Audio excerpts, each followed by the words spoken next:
I'm Simon Parker from Naked Record Club, and you join me with Lowgold in the Prince Albert in Brighton. For tonight, we are talking about these Lo-Fi Wizards' brilliant album from 2001, which we are releasing as a non-toxic and recyclable album manufactured in a carbon-neutral factory. That's Deep Grooves in Netherlands. Chaps, good evening. Hello. Thank you so much for coming en masse. You're welcome. And it's good to know that the album's going to be recyclable. You can put it in the garden, yeah. It's should you need to. Okay. I'm not sure it'll play afterwards, but you can do it. But it might just be best put on your turntable. So, it's lovely to have all three of you here. We've not actually spoken to what I would say is a whole band. So, True. Do you still see each other quite a lot? Not as much as we should, to be fair, but we do have this thing that we do every year where we meet up at Christmas with our other pals and we all act like we're seven. It's brilliant. And we always go to the same place, the Red Lion in Kingley Street. Right. Normally the sort of middle Friday of December. Right. So that's like a bit of a kind of anchor for us, isn't it? Where we always tend to see each other. Once a year, every year. Yeah. Breaking the mould this time, twice. Yeah. Miles, I know you live in Brighton, or the closest to Brighton. Do you guys play much in Brighton? We were just asked saying that, weren't we? Yeah. We came over. We did a few here. The best one, I think, was the Pavilion Theatre. We played at. Remember, it's a lovely little place, wasn't it? I think that was like early. 2008, I reckon. I think that was No. Oh, was that No, the- that no, that was the Bowery. Really the early. Bowery. With the back with the little ballroom one. Did we play that? It was the one with the backdrop thing. Ooh, what was that one? Do you I've remember completely that one? forgotten about that one. Do you remember that one? What one? The ballroom, which has got the big dome in the middle of glass. Did we ever dome play you that? Am I making stuff up? Yeah, someone took We a never played great that. photo of me in it. Yeah, see. Because you could thinks he's hardly played. see me, but you could see all of the ceiling, and it was amazing. There you go. That one, what was it called? The Hanbury Ballroom. That's the one. Yes. Did we play there? Yes. You arranged it. It's a really good little You were the venue. promoter. Yeah. And It's we not there played. anymore. We Isn't played it? very I don't early know what it on. is now. I don't use the venue. We played the Free Butt, which is one of our first ever shows. Which Will, who okayed this today, used to run. There you So there you go. He's just gone home for the day. And we played with Grandaddy at Concord, I think, which was a Right. show. So I reckon probably who was counting? 5 times? I'm going to give it 6, just to be. Let's call it 6. What do you think about the eco thing you're doing with us? Well, personally, I'm very invested in all that sort of stuff, and I do feel that because I've, as you know, gone on to work a bit in music and stuff like that, Yep. and there is a horrendous amount of plastic kicking around all industries, but the music industry, particularly, kind of coming out of the sort of the CD frenzy, Yeah. the kind of dual case CDs, and into most packaging is pretty stinking when it comes to kind of like the kind of ecological side of things. So, I mean, one of the things that it was so great for us was like timing wise, we put out for the first time in like 20 years onto the streaming platforms, the record, and then you got in contact probably only like 4 or 5 months later. That was one of my questions because I felt like it. I don't know why. I just felt like it hadn't been up there very long. No, it was February 2021. So yeah, it hadn't. I mean, it just was sat there doing nothing. That record. Yeah, quite it was never going to get done until you did it. Yeah, Yeah. it just needed. It needed you. Well, it was you know, it's not particularly. Because I'm difficult. useless at stuff like But that. the rights aspect of it was a bit of a pain in the backside because we had various complications along the journey. I've got questions about that for you. Yeah, We'll probably yeah. get into the nitty gritty of some of that. Or For later. But yeah, there was but I think we got to a point in society as a whole where if you genuinely put your hand up and say you don't care about the environment, you're kind of slightly deranged given what's going on. Considering that we're sat here in this temperature with me having been genuinely concerned about leaving southwest London with roads melting. yeah, yes. So you know, it is a bit of a thing. I'm glad you like the concept. That's brilliant. And obviously, it's a nice colour. Yeah. Who chose the colour of the It's orange, by the way.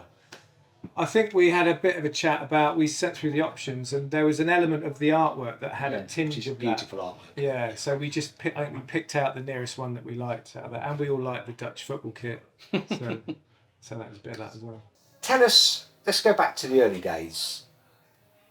Individually, nothing to do with this book, it's always been one person before, but tell us a little bit about your childhood and how you remember discovering music. I'll go last. Over to you, Darren. Go on, Darren.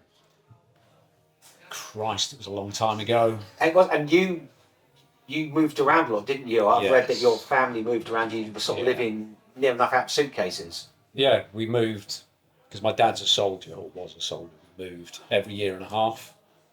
So there wasn't much consistency in anything apart from my parents' record collection, which is basically where I first discovered music.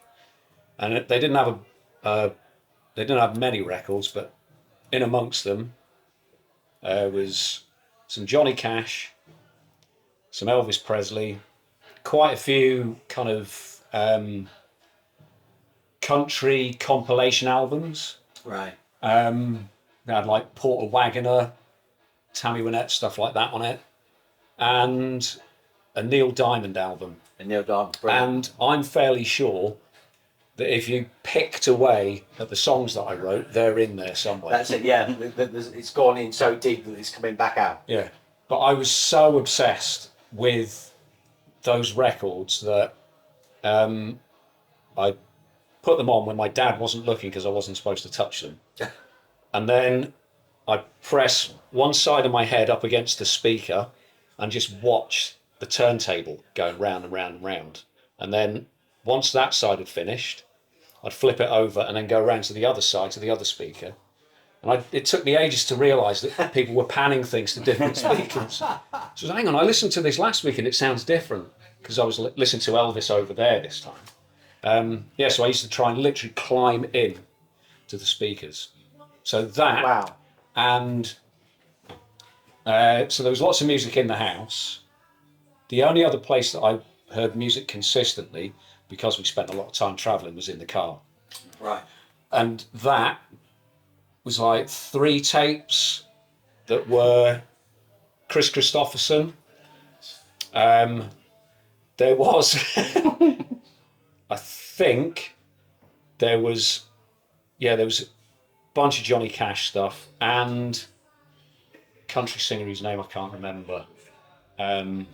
Charlie Rich. No. He was the guy who did Streets of Baltimore, and I'm having to close my eyes to try and remember it. Cold and Lonely City. Can't remember the guy's name, but it was played so much that the tape snapped. Okay, we might have to Google that then. Yeah, we'll have to get that. Bobby Bear? I think that might be his name. Someone Google it. Anyway, that's my first memories of music. And then I got obsessed with, as most people did my age, recording the top 40. Yeah. So you'd listen to it and you'd always miss the first few seconds of the songs that you wanted because you were never sure what was coming next. And the DJ would be talking. Yeah, Sometimes right over the end. Yeah. And I tell you what, it's just butt in here, because when you get to a certain age and you see like the generation coming through below you that are very full of their own self-importance about playlisting on DSPs. We started playlisting because all of us lot were making our own playlists on cassette tapes. Yeah. We started that.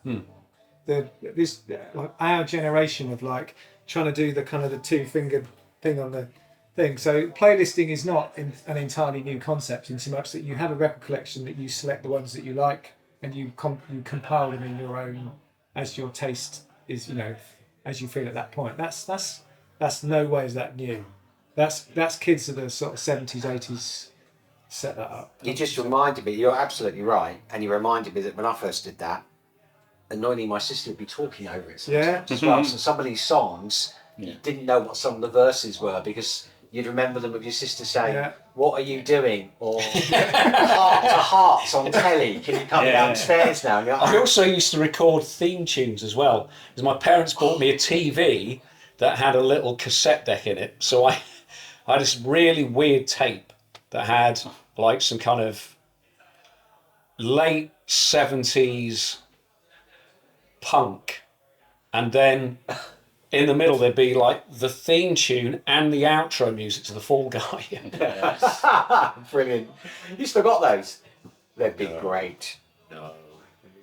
What's the song on Fall Guys? The Unknown. Unknown Stunt. Yeah. Yeah, great song actually. Yeah. Oh, Yeah. In fact, hear it. Oh, no. So yeah, that was good, Darren. Well done. Well done. I thought you were I could excellent. keep going on. Miles, would you like to go? I had two obsessions with the Granton's catalogue. One of them was the lingerie section, obviously. Desperate times, desperate measures. But also, I used to obsessively stare at the musical instruments section. I had loads of shit bass guitars. I used to thought they look amazing. I want to be able to play one of those one day. Because they were kind of like copies of copies Yeah, they would have had in yeah. those magazines, all those catalogues. They were. Not the best. They were porn to me. They're porn to me now. That's the kind of thing I lust after all the time.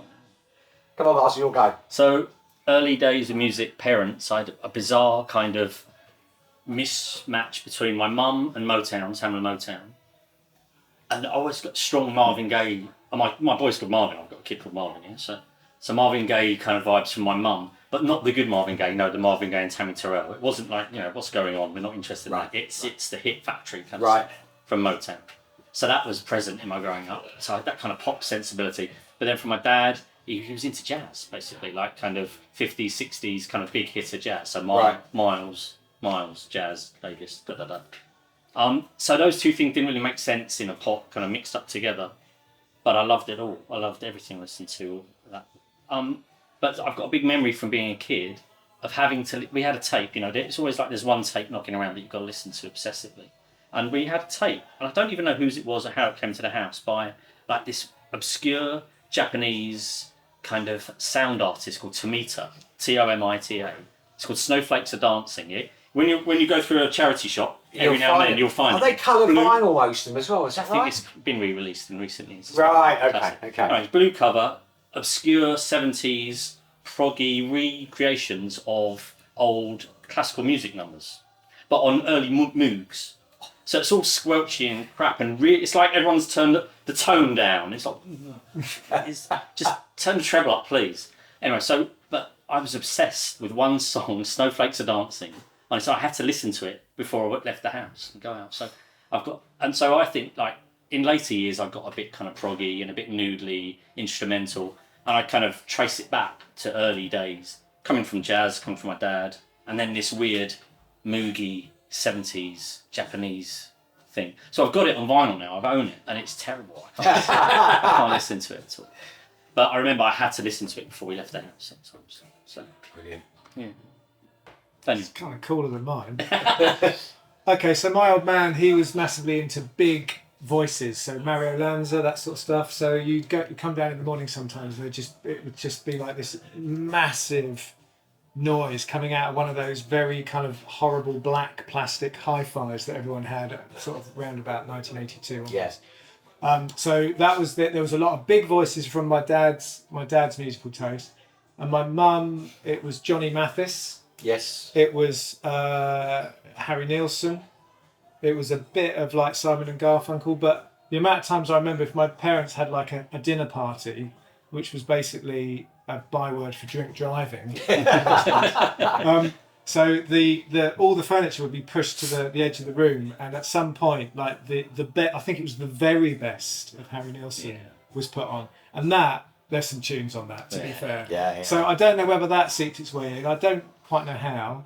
But then as I got a bit older, I was forced to learn the clarinet at school, which I actually hated so much that it actually made me actively never want to play that type of instrument ever again. Yes. So when I did, there was just a guitar hanging around the house. I just picked it up myself and started to play it. And very uncoolly, although probably quite coolly now, the song that really made me want to pick up the guitar and learn how to play was Brothers in Arms.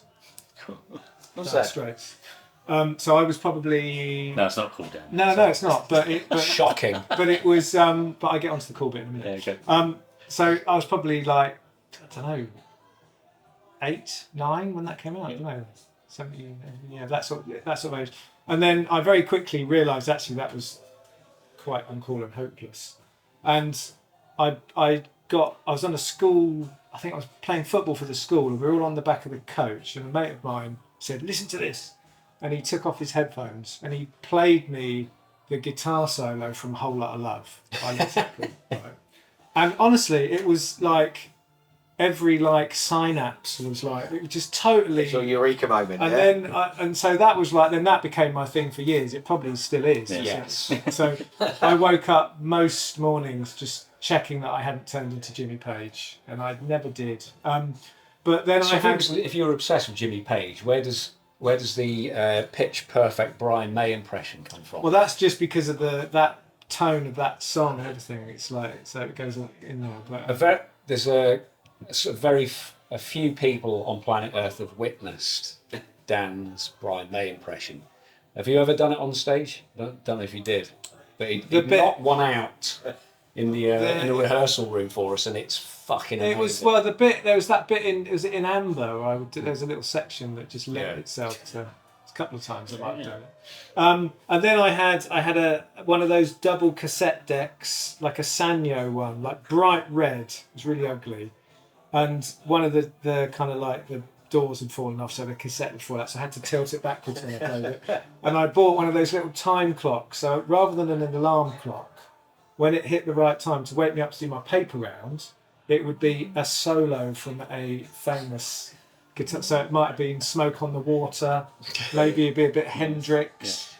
You needed a Led Zeppelin alarm clock. But would it slur into it?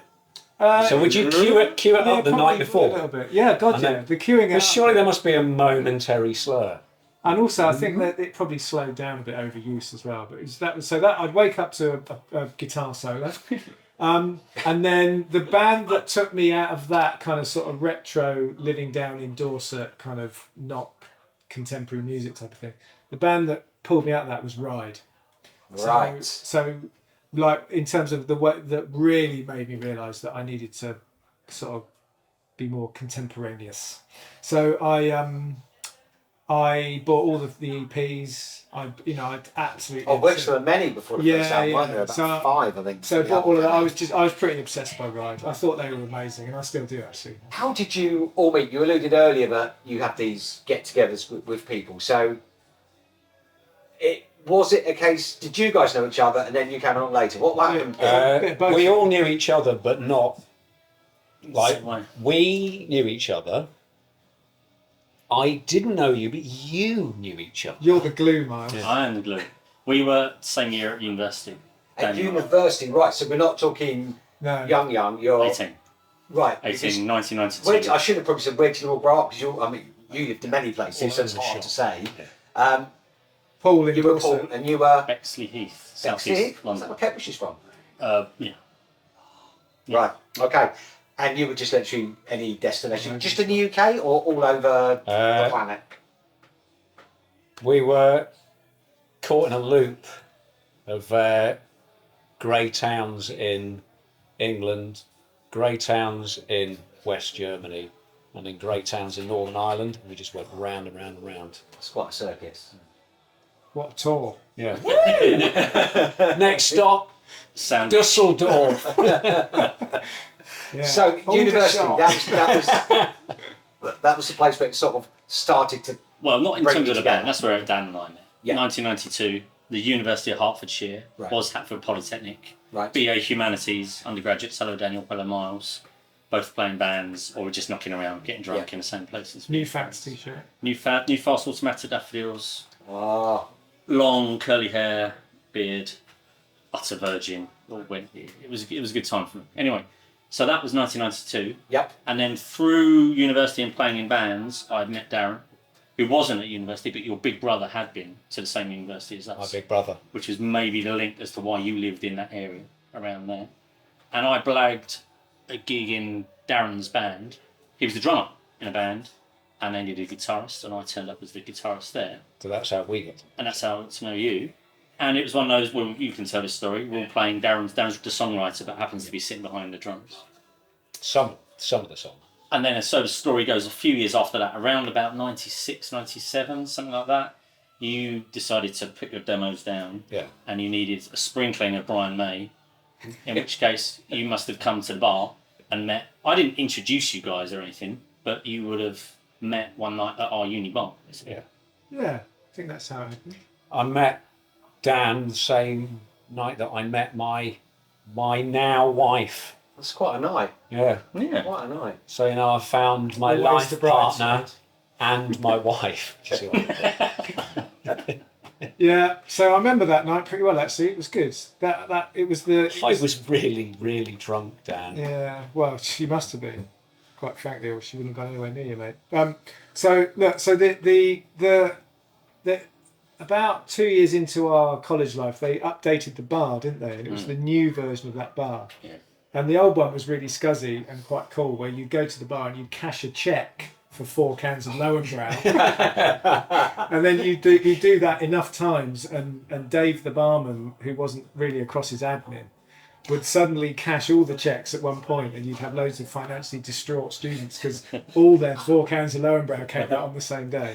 And then you go down into the disco, which was also a kind of gym, which was also like a sort of multi-purpose room downstairs, Jesus. and leap about like the stuff that was playing at that point. So like Pop Will Eat Itself. Yeah. All it was that era, wasn't it? It was a good time for the indie disco. It was. There's a lot of It different was. There was stuff. a lot of that. Yeah. And then they updated the bar. We got a new bar, and I think it was in that year that we met in the much more kind of sort of plastic, kind of pine cladding bar out on the other side of campus. And that would have been that would have been 96. I left in 95, but I was still there because of my then girlfriend was still at college then. So 96, and then we had this weird. I remember this weird period where we sort of did a bit of sort of hanging around and writing, and then there was a sort of a big gap. And I remember once getting a message from you, and it was basically sort of like, "Look, are we gonna do this or not?" kind of thing. And I was like, "Yeah, no, I did." For whatever reason, it just hadn't. Well, there was a gap because I kind of forgot that we'd done it, because we did like I think it was 4-song, 4-track demo, Right. and then my intention was to then send it out to loads of labels, but I sent it out to one, and then because I was on the dole at the time, I couldn't really afford the postage to keep momentum going, and I just kind of, what you do when you're that age, you just kind of forget about stuff. And then I don't know how long after mailing it out, it felt like months. The phone rang, and it was Ben James from New Records. The label you'd sent to. And he said, "Can I come along and see the band? There's a bit of a problem there. We don't." Yes. Don't really have You one. don't really have a band, but you were Because drumming on that the was, demos. and then we went in to see him, had a meeting with him, and he was quite surprised that we didn't have our act together. So we went away, got our act together, did like a little showcase for them a couple of weeks later with a drummer that Miles knew, Right. and then they offered us a deal. And it was just the most, bizarre. kind of surreal and painless as well, after all those years of just struggling, playing drums in bands at the Bull and Gate and all those tiny little venues around London and just getting nowhere.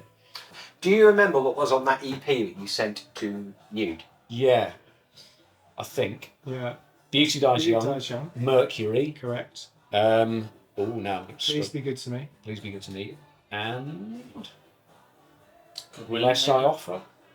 No, that's helpful. Out of Reach. Out Was of it? reach.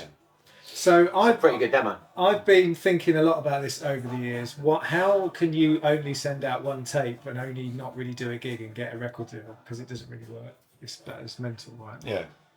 And the only thing that I can equate it to, without sort of collectively sounding like a bit pompous, is I think there's a lot to be said about the fact that when we constructed that music, we weren't really hanging out with each other. We weren't actually mates that shared a record collection. So I think the combination of those actually quite different musical objectives at that time, the luck in there was just that sort of like alchemy or whatever you want to call it. It actually worked. Yeah. But I think that if we'd have been listening to the same music, hanging out all the time, going to the pub all the time, I reckon we would have had quite a diluted version of that. And I think that we just came from sort of different dimensions at that point. Darren, what were you listening to then? Sorry. That's all right. Say again, What sorry. were you listening to when you were writing these songs? And what were your influences then?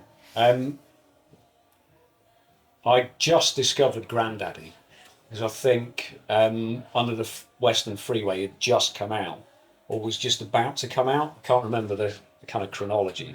Other artists. I'm really interested in what Well, your... me and Miles were living in the same house. Oh, you were in the... So I was right, beginning to steal music off him. So that, like, But 97, I think, if it was 97, Songs from Northern Britain was on. It was one of those albums that's just on in the house for everyone. Everyone like... I'm not saying I cannot overstate how important Teenage Fan Club were to me. Not just like writing songs, but as a concept, yeah, just as a thing. Yeah. the concept. Yeah. You had a 4-song demo. Did you have an album written at that point when you had just a few songs? So what happened after this meeting and you get signed? That's when we realised maybe we should write some more songs. Yeah, so because they're gonna want some. we had a bit of a kind of frenzy, and I can't remember the chronology, but I was still working, you were working, and we were just trying to sort of patch it all together. And I remember the amount of times I was driving from, I think I was living in deepest, darkest southwest London, probably like Feltham or somewhere really cheap. And I was finishing work, driving to Old Street in the traffic. It was brutal, like that. Sometimes 3 times a week. And we were in St Albans doing the same, driving down. Yeah, so we were just meeting. Right. And do you know what? I look back on that, and sometimes I think, we were really lucky the way that we kind of found the opportunity with the label, but there was a serious bit of graft that came after that. Nude Records, that's the only label you sent to. Were you a fan of Nude Records, or was it the first one you came across? Good question. I think the reason I sent the first tape to them was because my girlfriend, now my wife, her ex-boyfriend had inherited some kind of promo CDs from the band he was in, their PR agent. Right. So I found... Tenuous field. So I found a CD, a promo copy of the Geneva album. Right. So, and it had the contact details Like an for address and things, Nude Records on the back. Right. So that was the first one because that involved no effort and no research whatsoever. So I sent it there. That was your in. You had the address right there. Brilliant. I mean, they Brilliant. were a really, respectable, established, it's not till you sort of get inside the castle walls sometimes do you realise what, how bad the decor is. If you offer a record deal to anyone in their mid-20s and they're on the dole, and it's all they've ever wanted to do, they're going to fuck. They won't ask you who else is on the label. They're not going to ask you, do you have a solid financial foundation or is this a mirage? You're just going to fucking sign it because you're desperate to just do the thing you've always wanted to do. And Nude wasn't indie, I know. It was at the time. Do you know what? That had great cachet, that label. Also, as soon as I met Ben, the A&R man, I was in. Yeah. So this guy, Ben James, the A&R guy, I guess we were a bit of a square peg in a round hole stylistically for Nude, but it was the A&R guy who picked us up. And I don't think he had signed anyone before, and so I think the owner of the label, it's like, let's give him a project, let's give him one to sign, let's trust him, this guy, and his aesthetic sensibility was Lowgold. Right. So, choice of producer for the first album. Yes. Tony Lash, how did this come about?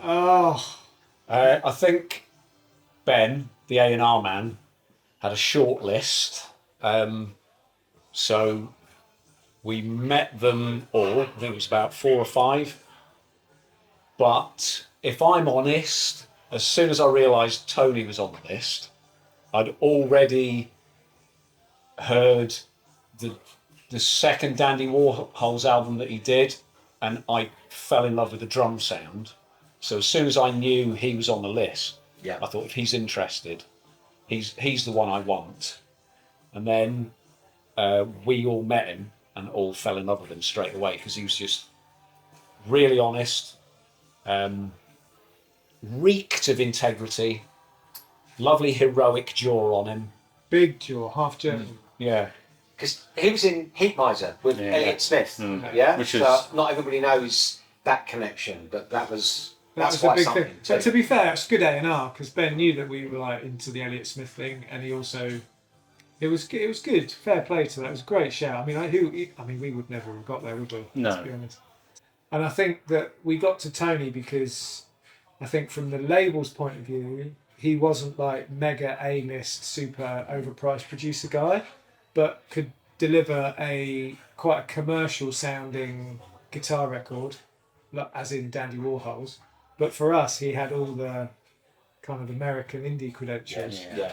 And he was also, straight off the bat, somebody who wasn't just going to be told what to do. He was just like, he had quite a comedic disagreement in the meeting with the label. Like the opening meeting, the first time we He meet. basically kind of dubbed thing. them in. He was like, well, these guys sort of want me to make this type of record, but I know that you don't want to make that type of record. And this is real time in our meeting. There was like this awkward silence, and inside I was just going, We were like, this guy's great. And you know, it's the best sales pitch you could have ever done to us. We were just like looked at him with a laugh and just like, yes, we're with you. How did the label react to that? Well, they were a bit shocked because he is a very honest man. So there's no bullshit at all. So Yeah, but back then he was kind of brutally kind of grumpy and sour as well. Yeah. Let's be honest. You know, he was quite a kind of down, Right. but with a really dark sense of humour, and a good kind of playfulness to him as well. Yeah. But he was just really brutally kind of honest and direct. And I think we all just were a bit in awe of him and just thought he was great. Just. What was it like recording with him then? Did that transpire into recording? Yeah, Takes and things as well? so back then he's not like this now. Like we've all changed a bit over 20 years. Tony isn't like this now, but back then he was kind and warm, really, really deeply thoughtful and intelligent. But he had, I was thinking about this. He had back then, probably still does, have like another couple of gears beyond any musical abilities of sonic kind of abilities of listening, Right. but of kind of musical kind of theory and notation and kind of ideas as well. So he was like the kind of professor in a room, is what it was like. And so every now and then that'd be quite intimidating and quite difficult to deal with. But he had a big heart as well, really. So he could be very dry, very direct, quite difficult. Yeah. But he's a weird guy because there was another side to him, really goof off, stupid goofing. goof off, Goofing. like playing around. Like he's kind of he's obsessed with roller coasters and things like and snowboarding. Yeah, I've described him as this kind of mardy, kind of slightly down guy. So back then, he had two kind of sides to his personality, and he wanted to play, he wanted to mess around, but all very droll, very deadpan, quite kind of British, really. Actually, not typical American. Doesn't sound particularly American. No, he wasn't all right. No, not at all. Tony Carlash, he's half German, I think, Yeah. German American parentage. Yeah, You recorded at Chipping Norton. we did. To start. Was this the place that there's a couple of houses, kind of, and a studio kind of inside of it? Was that the place That's on the an side old of the road? school, wasn't it? Yes, that's the place I'm talking about. Yeah. I was going to go with Victorian workhouse. Yeah. So, I don't know whether this is just anecdotally. It was the nearest studio they could find to Woodstock because they wanted it to be Woodstock tinged based on the famous American festival. So it's about 8 or 9 miles from Woodstock. Right. That was anecdotally what I've been told at the time. But it was interesting, that one, because we didn't really know what we were doing. So for us, it was like a massive school trip. Live-in studio, yeah? Yeah, it was like this is brilliant. They're feeding us and everything. And it was actually fairly early on. The penny dropped. It's like, this is hard work, actually. Residential studios where you've got a relatively studio naive band, which we were. Yeah. But with that, we were sort of old enough to have our own opinions about what we wanted and what we didn't want. Yeah. It was recorded to tape, so we had an old-fashioned tape op. So it wasn't the kind of like Apple Z, let's do it again. Yeah. It was cut to tape, which is awesome, and I think probably why it sort of sounds a bit magical. So it was interesting because we did some pre-production with Tony in London. He came over for only about 4 days. So we did a bit of pre-production, and then all of a sudden, we were there with all our gear at this place in rural Oxfordshire. There's fuck all to do over there as well. I mean, No, it was they're classic. walking out. Go to the chemist. Yeah, like And it was hot. Was there a pub? chemist is shut down. Oh, well, there might have been. We didn't do it. It's all right. I'll make some didn't deodorant go out. myself. Yeah, Things that I open? found. Anything open? Fuck all open. Really, that's good stuff. So, and do you know, it's not a bad thing for a studio because there's no shenanigans to get up with there. So, but do you know what nothing other to do. songs were recorded there? Do you know what other songs were recorded there? Some biggies. Yeah, there was some discs on the walls and stuff when we. Too Shy by Catch a Goose. Yeah. Oh, do you know, and that comes through in. But of course, Radiohead recorded their first album there too. Wow. Did you not know that? I don't think we really cared. We were just at that point. I was we too, were having fun. I was too busy being astonished at pies that Yeah. kept arriving. Yeah. It really was like a school. Was that or was it? Fucking No. It was only a child. few weeks, yeah. Yeah, I think we did maybe 2 or 3 weeks. because there. we swapped. He says studios. only, but Oh, right. Yeah, okay. so it's- Because It- Tony fucking hated it there. Did he? Yeah, Right, because, as I said, the reason we got him in is because of the drum sound he can get. But the drums sounded absolutely dog shit there. okay. You couldn't get the sound. No, they were just dead and lifeless, and it didn't matter what he did. Snares were sounding all papery and rubbish, and it was taking its toll on him. He was just he couldn't make it sound how he had it in his head. So where'd you go after Chipping? We went to Jacob's studio. Oh, right. there must have been a gap. Was there a gap or something? Yeah, after about 6 weeks or so. Was there? Well, I can't. This is do you know weird what? I because can't remember. we weren't a band with hype. It's like no one was waiting for this album. We were an unsigned band, and so we did some, and then a chunky gap, and then wasn't like the pressure was on to get it done for a release schedule or anything. Almost like how you put the demo together maybe. in a strange way, where Not naturally allowed Yeah, to just kind yeah. of. But as soon as we arrived at Jacobs and you hit the first drum, it was like, oh, thank God for that. Because Tony was just away. Yeah, Tony then would light Yeah. up, kind of thing. Also, he'd had loads of his gear freighted over Yeah, that's true. from the That's- States. Loads of these great little vintage amps. Yes. right. Yeah. So yeah, as soon as we got to Jacobs, it was just How long did it take to record and mix the album? So how long do we do in Jacobs? Felt I think it was- forever, wasn't it? We lived it there. was for either a month. 2 weeks, 3 weeks, or 4 weeks. I can't fucking remember. There was a Got big no gap, idea. and we ended Small. up mixing. We ended up going back and doing one track at Rack Studios, which That was at the very end. Though, was at the very end, and that was with Dave Erringer producing. And by which point Simon had joined the band As drummer. as drummer, so he went in and nailed the drum tape first time. That's and- Counterfeit, yeah? Yeah, Counterfeit. And then we came out of that and went to Bridge Studios, is it called? Bridge, the little What? bridge The mix. where we mixed it. Britannia Road. Britannia Road. Not Bridge. Oh, Britannia Road. It was Yeah. out, but it was The near Floyd thing, yeah. near the bridge. Oh right. There was a bridge. There was, On Danny. the way- There was a bridge there. on You're the safe. way, You're on on the safe bus. ground. You're with friends. On the bus, there was a bridge. I reckon the bulk of the record was Jacobs. Was about Yeah, a month right, in Surrey, Farnham. Yeah. That's right. I don't think it's there anymore, is it? Is it? No, it's gone. It's fully gone. It's a shame because that was one of the lovely residentials. I think Smith's recorded there. Yeah. Lots That was of definitely records made there. more of a vibe than. Yeah. And we were there. It was your birthday. So actually, okay. So we did Chipping Norton in June because our friends got married while we were at Chipping Norton, Phil Chip, Yeah. June, and we were at Jacobs for your birthday, Which is was September the October. October 1st. Should know. So there's. You should know that, Miles. I knew I should know it. I just didn't know the actual Under pressure. thing. I Do knew the Darren, math. Darren, I knew it. I knew it. So we lived at Jacobs for a good month, and that's where I think of all the memories of making a record are from. There were moments where it was kind of really quite tense between us and Tony because he'd get a very set idea on how he wanted. He had a thing in his head, and it had to sound like that. So there were moments where we did kind of grate against each other. Right. That was definitely more. I remember the couple of moments that Chip and Norton where we were like, oh man, this is tense, man. We're like, I can't. But normally they were about things like the choice of guitar for the rhythm guitar. I know. Yeah. So, because World-changing. But I would be just as intransigent as him, because I bought a 1966 Fender Mustang. I love that guitar, and I wanted it on the record. But Tony kept saying, yeah, but it doesn't actually sound that good, Darren, so why don't you use this one?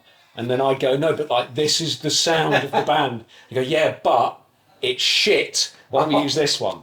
And then I'd use that one, and listening back to it, he'd got like this hide in a Gibson 335, and it sounded fucking delicious looking back.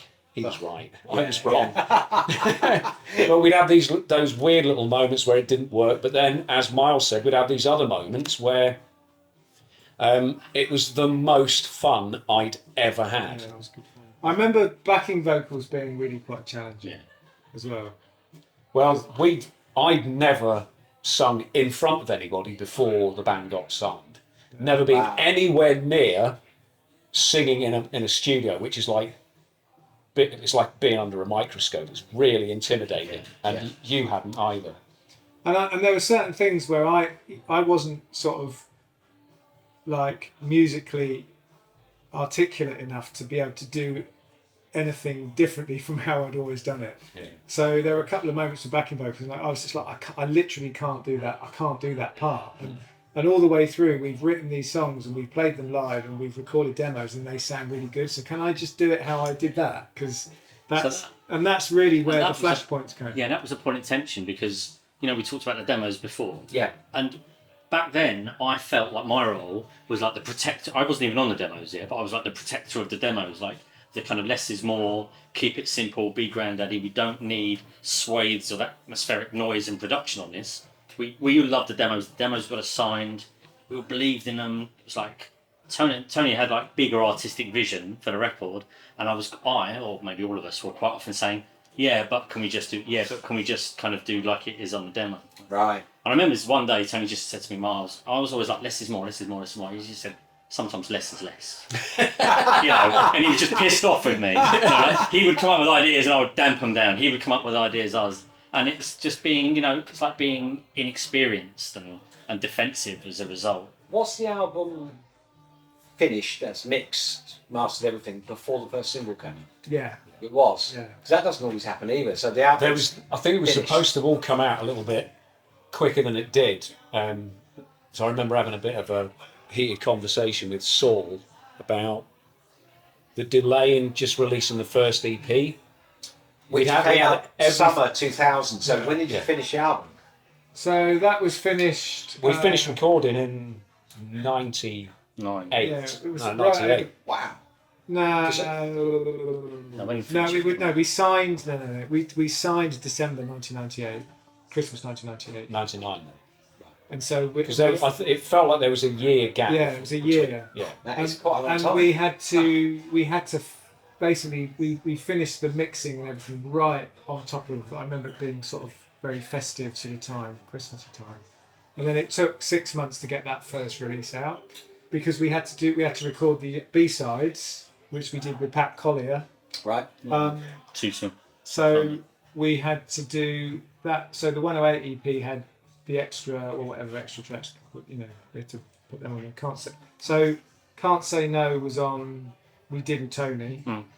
Feelings we did. Feelings, but we ended up redoing it with Pat. Yeah. Because I didn't like all the vocals and stuff like that.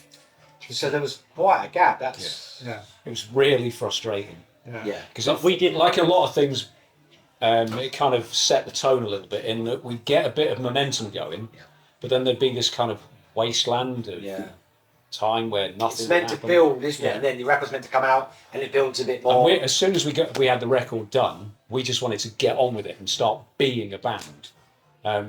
Because up until that point, we hadn't released anything. No one knew who we were. We hadn't really done any gigs either. We'd done like a handful. So the artwork, we should talk about the artwork because obviously we're recreating it. Yeah. Trying to do it as close as we can to Rick's original design. How did the meeting with Rick? How did this come about? The artwork. I think that came through Julie Bland, didn't it? Did that come through Julie? Possibly. It was around the time of kind of not Twisted, the Andy Votel record label, Twisted Nerve. Twisted Nerve. Yes. I don't know who put us onto him. Maybe Julie I Bland. think it was. By that time, we had Tank on board, didn't we? Okay. So we had management, and I don't know whether it was a conversation between Tank, our manager, and Julie Bland, who was our press officer. yeah. I think it But was that through sounds Julie. about right, I think. Yeah. So and he'd just done something with Dove, Addy John Boy as well. Baddy John Boy and Doves, and that was all through that kind of. Yeah.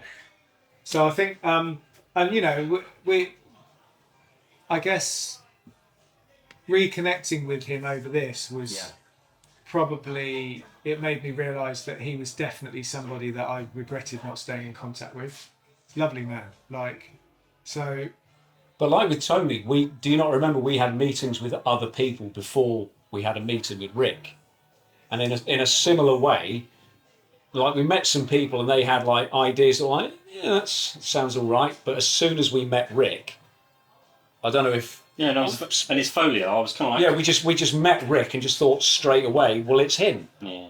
We don't just going into his studio and seeing the stuff that he'd done and the stuff that he was working on in his studio, was just like, well, this is clearly the bloke we want to do our artwork. Yeah. And then we got to know him. And we had some brilliant curries and beers with him. And yeah, it made perfect sense as soon as we met him, in the same way it did with Tony. So the 108 EP comes out. That's Rick artwork as well. Yeah, isn't it's it? all, that whole thing was all him. And that, I mean, when it does finally come out, the 108 EP, which obviously the lead track is in Amber, Yeah. it gets into the weeks about everywhere. Yeah. And you are doing something. Did you start touring at that point? We did a tour to coincide with the release of the EP, didn't we? Yeah. And that was like our first real proper gigs, Yeah. where we had proper crew with us, all our gear worked. Were you supporting, or did you? No, we got a little headline. Oh right, okay. And it was We've done a few support slots leading up to it, like with ultrasound, Doves. But they were our first gigs with our own crew, a proper van and everything, where we weren't driving ourselves. And How was that? that was like great. First night, Ronnie Scott's in Birmingham, weirdly. Carnage. Absolutely, just fucking brilliant, because everything worked. We're on it. We're good. And much like going to the residential studio for the first time, we just behaved like children. Like the whole tour could have been over on the first night. Awful. Such babies, weren't they? Just got so pissed. Yeah. Like, honestly. Overexcited. So overindulgent. There was a massive like a fuel crisis at that point. And I got so pissed. I managed to lose all my keys, including the only car key that I had. And very embarrassingly, my keys got handed back to me on a stage about 3 tour days later. Yeah, it was. Honestly, you tell me. I think that those early friends that we met probably followed us about a bit, but God Almighty, that was a proper. And we almost couldn't play the next night, which was in like somewhere in Gloucestershire. I was going to say that date 2 was probably not quite. Gloucestershire Town Hall. I've got no memory of taking number 2 at all. He had to run off stage to shit himself. He was so hungover. It was fucking carnage. You did the sensible thing and got it all out of your system that night, didn't you? In the bar. Yeah. Honestly, it was proper we were idiots. Because I got up in the morning and it was like the first waking up in a hotel room, being in a band on tour experience, and you were still unconscious in your bed, and I had no idea how much it had kicked on after I'd gone to bed, until I went into the bathroom and pulled the shower curtain back to turn the shower on, and it literally looked like Tony Soprano had whacked someone in the fucking bath. I don't know what you brought up, but I had to get implements to scoop it out. Night out. Stomach lining, Proper night out. Lego, your keys, could be anything. Yeah, that's probably where they were. Proper night out, that was. Anyway, so that was a great tour, and I guess you learn a lot. I mean, we were always pretty disciplined. We never drank before we played, not like but that was a bit of a lesson in the next 2 nights were compromised by how shit-faced we were on that Thursday. I learned early doors that I couldn't do a Steven Tyler. I had to have like a couple of fizzy waters before I went You're on. more like Stephen Hendry. Yeah. Yeah. Yeah. Fuck me. So feeble. It was good though. Can you remember where we He played? won a lot of titles Yeah, true. Yeah. in his defence. Did we Stay play a with us, London Marcus. show? On there, sorry. Did we play a London show? Oh, on that one? little tour. Was that you? Was it a Ulu? Yeah. No, it wasn't Ulu. It was Union Chapel. Oh, nice. What was The small room at Union Chapel upstairs, and all the label were there, Suede were there, and all that. And that was a alright. fun night. Did you go with Suede? Did you see my shot? No, we Didn't really matter really. Just would. I passed Brett a couple of times. Once literally on the gangplank Oh, actually, of do a you know what? pirate galleon in Dubai. Do you know what? Actually, It's a true story, my friend. I do. Every time, remember- I think I must have met him Yeah, I think 2 we or went- 3 times, I think and he was every really nice, time actually. he was fucking brilliant. Yeah, he was really nice. Really, I remember meeting him. A couple of He wasn't how like you might expect him to be if you were an idiot, like I am. No, he was decent actually. Yeah. Beauty Dies Young, second single. So we're now September 2000. Good song that. Very good song. It charts. Do you remember the number? Yes, I do. We were held off the much coveted 39 spot. In at 40, number 39, the Tweenies. Tweenies, ladies and gentlemen. Tweenies, which is different to the number I've got here anyway. So I'm going to go No, with so yours. okay? Simon's No, talking go about on. the first release.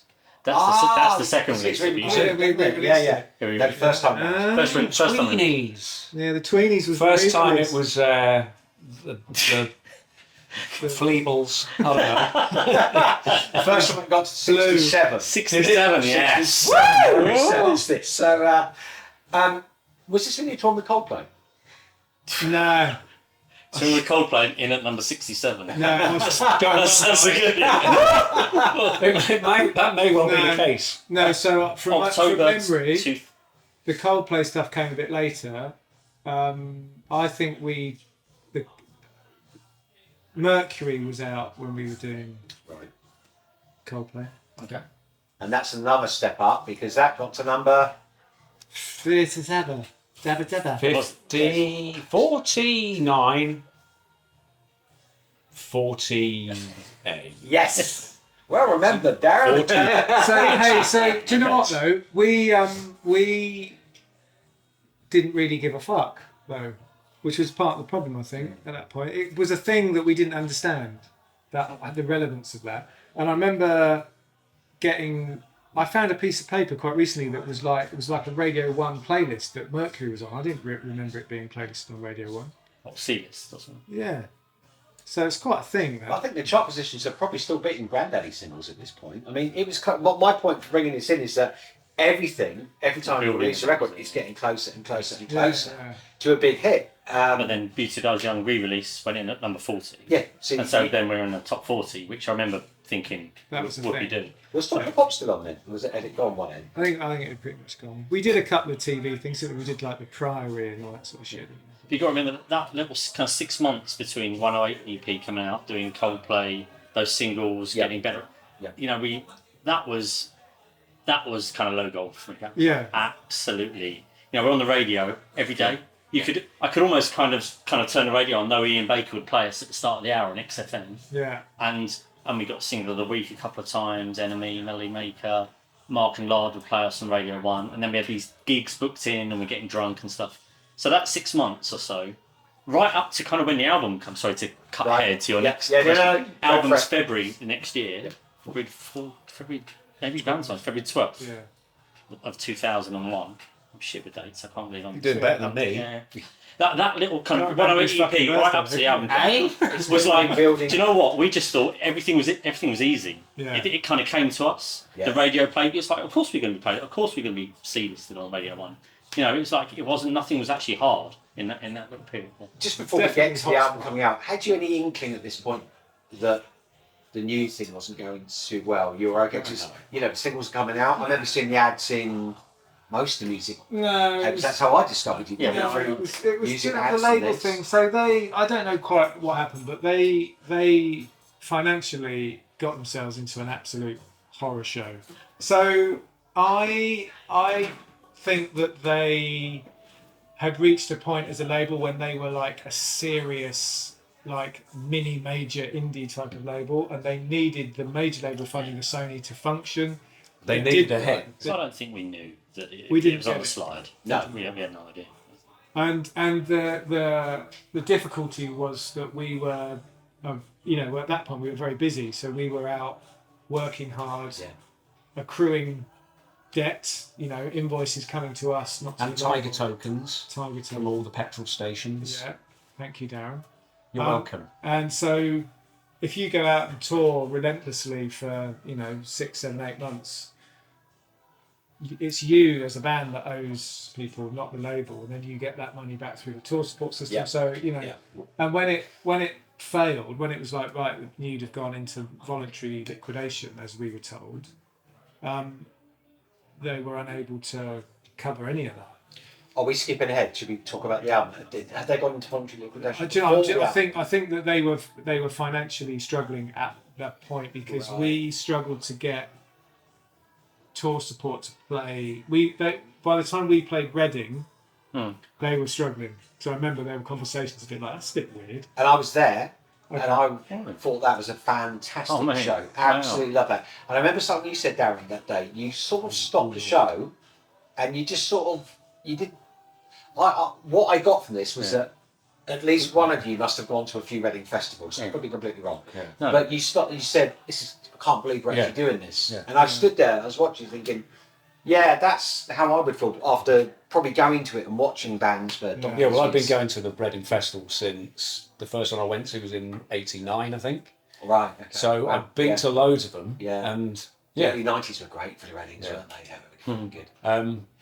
So all those amazing bands that I'd seen there, I just had one of those moments where I thought, shit, I'm actually here with my best mates. Yes. We're up here. Yes. So you remember that still? I remember it I've vividly. always remember. Okay, so that's Reading. We've gone to Reading, but obviously the album comes out just before that. Yeah. No. No, it was out already, wasn't it? Don't ask me. I literally. Surely. Reading's August. The album's February. So. Yes, surely I've no February Grandaddy dates, Okay. Yeah. Then I'll headline tour, Yeah. some other dates, Yeah. Tea in the Park. Yeah. All those mad festivals So around Europe. by then the clouds are gathering a little bit. Are they? I guess so. I mean, how did you feel? I mean, the album got to number. 33. Depends which shop you went into. My mum went into Our Price in Nottingham, and she was you're like, you're top 20, Darren. No, we're not. Well, you are in Nottingham, and that's all that matters. 33. Oh, okay. 33. But I thought, as a first album, that was. Because, I mean, music at the time was horrible. Robbie Williams, it was Steps. I mean, people. It wasn't just Tweenies. indie bands. Fucking Tweenies. But it was because X Factor started then. Okay. There was a lot of kind of dross that would take up the higher positions of the chart because it was on telly all the time. But then, I from being a musician too, I remember that as a real soul destroying time because Maybe, the charts were like, ugh. So I actually thought that was a massive success that you even got anywhere near the top 30 with that album. Yeah, no. Well, I mean, do you know what? It's a great thing that we did that. Well done, us. No, it was great. Well done, Darren. Well done. Congratulations. It's really good. Well played, Miles. Well played. But it felt like you're just kind of like hungry at that point for just more of the fun time. So, like, if a number 33 record means more touring fun times, then that's great. It wasn't like your measure for success isn't kind of like how many units you've shipped at that point. It's How many like times you've lost your keys? how many festivals are we doing? inside. How many? What are we doing next? Is basically like what are we doing now? Yeah. Come on, what's the plan? So I remember getting to the end of that year, and the Coldplay thing kicked off. October. Yeah. Was that their first album? Or was it second, first? Right, wow. It was like the Freshers tour, wasn't it? University start, October. Right. Good times though. Yeah, absolutely amazing.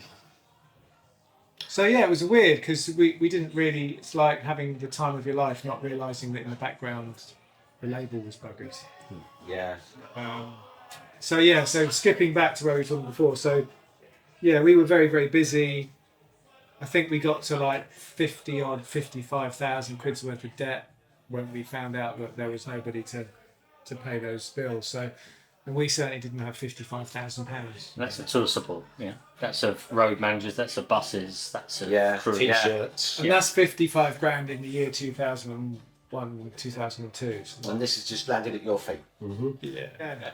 So what happens next? So you get to the end of that year. Where, I kind of remember the drive home after Reading thinking, right, now we've got momentum.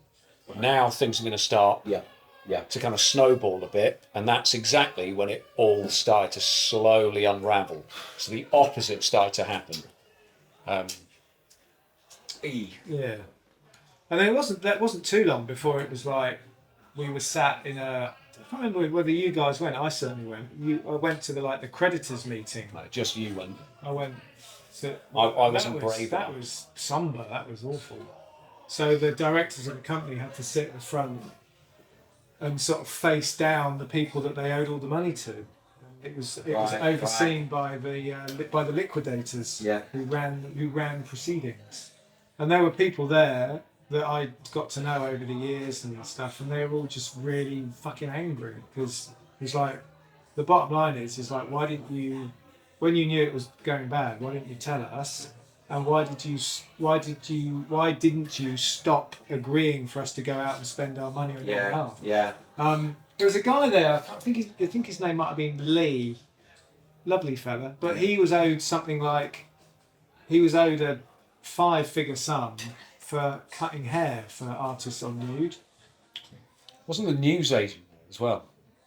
Because they've been getting loads of like periodicals. And like this poor bloke who just ran a shop round the corner. Yeah. Who was like giving them all their magazines. Yeah. And he was like, "This, I need the money, or my business is going down the shitter." So and how it works, for all your listeners who don't know, is that if you go into liquidation, the people that take it first are the Queen takes her VAT, the taxman and the banks. So once 9 times out of 10 there's not enough to cover that, so you have to liquidate everything. So everything gets sold, all the cars, desks, computers, everything.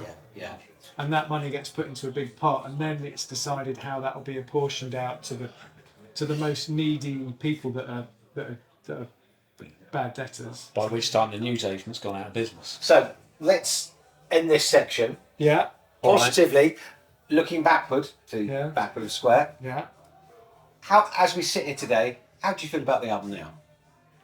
I genuinely, and it's difficult to say this without sounding a bit pompous, but I do feel that it's quite a classic sounding record. And that's not to say that it's a classic record, but it's a classic sounding record. And I think that a lot of it is the way that it was recorded and the way that those songs had a life for years up until where they got put to tape.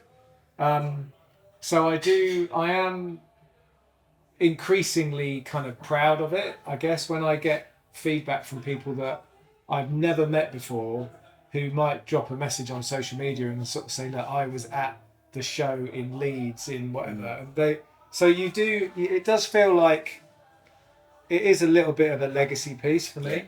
It really is. So, Do you guys feel the same?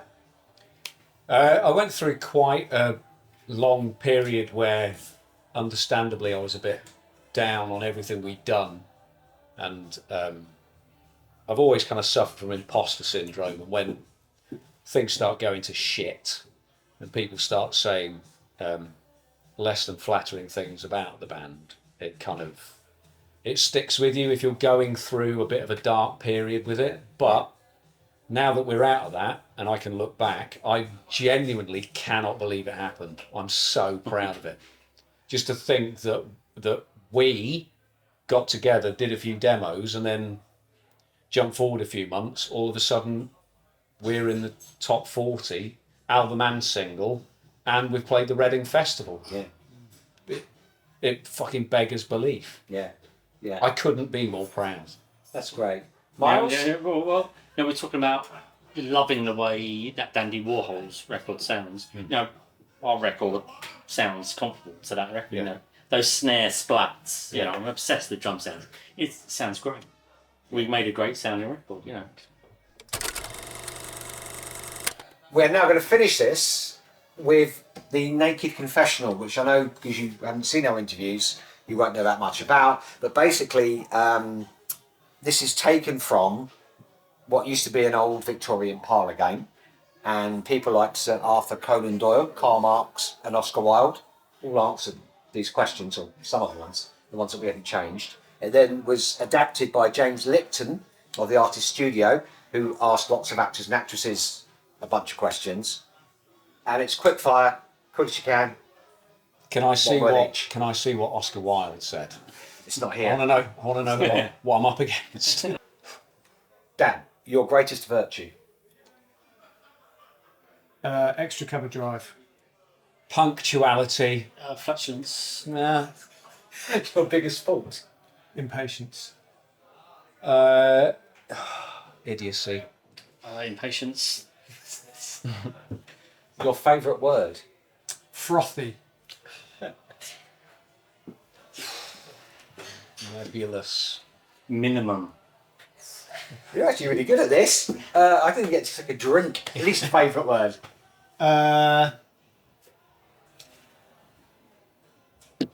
Mosh. Kitchen. Mordant. Ooh. Oh, Rated. Miles. It's got What teeth. turns you on creatively, spiritually or emotionally? Just what kind of turns you on?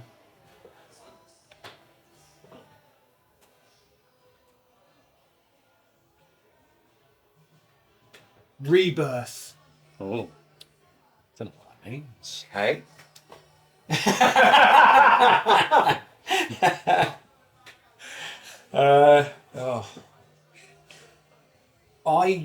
I love a good moisturiser. Honesty. Honestly. Your idea of happiness. Sat in the pub with my mates watching football. Love it. The kids have fucked off somewhere and there's some rugby league on, so I can watch sport and fall asleep without feeling guilty. Graham Gooch. Good answer. The gooch, really? Yeah. The Still. Gooch. Graham Gooch. Okay, I'm not allowed to ask you questions about this guy. Your idea of misery.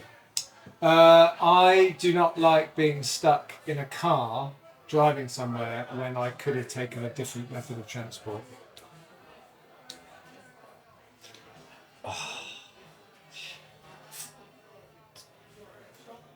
One thing I really, really hate is when one of my boys, I haven't figured out which one it is yet, he purposely sets my watch to the wrong time.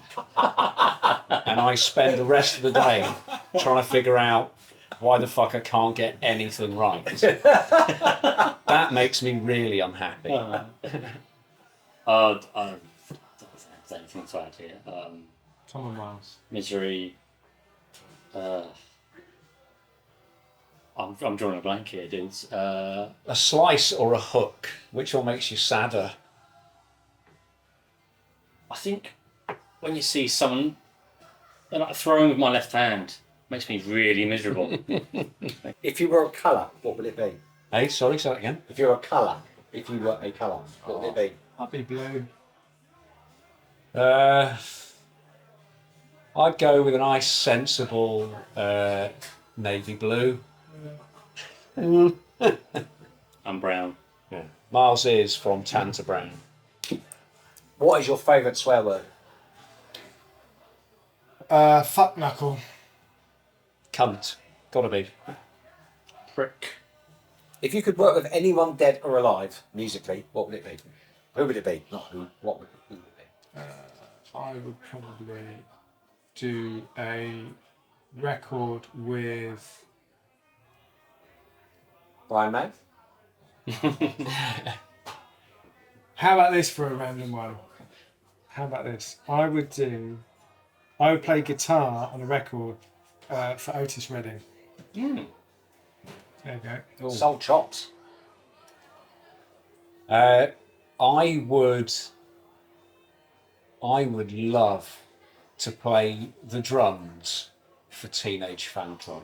You did. You'd like that a I lot. don't wouldn't you? think it's. I would bet that's. I don't know gonna if I'd happen one finish. day. I don't know if I'd be able to finish a song though, because I'd be too busy sobbing downstairs. Yeah, just to play drums, because I'm convinced I was supposed to.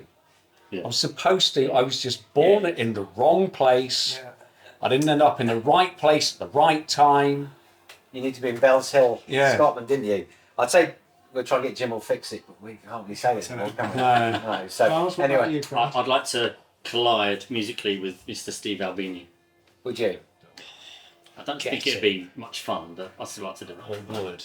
He's chilled out a lot lately, so I Have you hear. seen he wins poker? Poker games, yeah. Tell us a secret about yourself. I'm 51 years old, and I'm still not 100% sure what a pronoun is. I'm healthily obsessed with skateboarding. Unhealthy. Unhealthily obsessed with skateboarding. It's very fattening. Last question. If heaven exists, what would you like to hear God say when you arrive at the pearly gates? I don't believe it exists. Oh, but play along, you've Danny. got to do it. Danny, play along. I think he would say, "You were right about this not existing." Interesting. Metaphysical. Nice. Christopher Hitchens over here, Yeah, smashing it to one. pieces. Yeah, absolutely one, isn't he? Darren, it's your go. Hang on, what was the? Oh, yeah, was yeah. it, was it what If he heaven says to me or exists- what I say to him? No, what would you like God to say? What would you like to God say to you when you arrive at the pearly gates? Surprise! Miles, I don't know, one sugar or two or something. that's it. We reached the end of a mammoth interview. Oh. 3 souls over the grill. Thank you very much for watching. Go ahead and buy Naked 003 Lowgold just backward of Square. Actually, just backward of Square, isn't it? Yeah, Backward of Square. just backward of Square. Backward of Square. Go and buy it. Have a look at the website. Keep things green, and we will see you again soon. But for now, thank you very much. Thank you very much. Darren, Thank you, Miles. sir. Shake my hand. Very Oh, good. Good shake to it. meet you. Thank you very much. Thank you. Kiss on. Thank you. And thank you for watching. Goodbye. Bye bye.